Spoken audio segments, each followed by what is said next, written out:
Guys এটা হচ্ছে সেই চিনি বাগান, সরি মৌমাছি বাগান।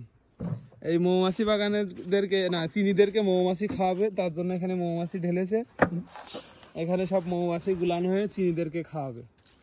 এখানে আমাদের মাঝে আমরা একটা চাষির সাথে কথা বলতে চাই। এই যে আমাদের সেই চাষি। আমি চাষি না ভাই, আমি তোমাদের মতন সাধারণ পাবলিক। ভাইয়া আপনি কেন এই যে চিনিদেরকে মৌমাছি খাওয়াচ্ছেন? এ আমার কোন ও আচ্ছা, সরি সরি সরি, এই মৌমাছিদেরকে কেন মধু খাওয়াচ্ছেন?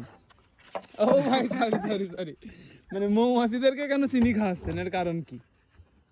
আমি বলতে না ভাই, কেন খাওয়াচ্ছেন? আজকে পড়েন না না ভাই, কেন চিনিদেরকে মৌমাছি খাওয়াচ্ছেন এটা আজকে বলা লাগবে।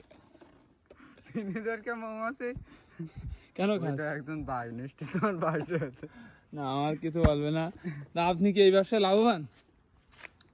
মোটামুটি যাক ঠিক আছে, আমরা তাহলে নেক্সট ভিডিও। 10 তলা একটা বিল্ডিং দিয়েছি, হ্যাঁ বাড়ি একটা BMW আছে, হ্যাঁ। আর শ্বশুর বাড়ি একটা বউ আছে। ও আচ্ছা, আর এই যে এই চিনি পাওয়ার জন্য, এই মৌমাছি পাওয়ার জন্য এটা কিনেছেন মনে হয়। আচ্ছা ঠিক আছে।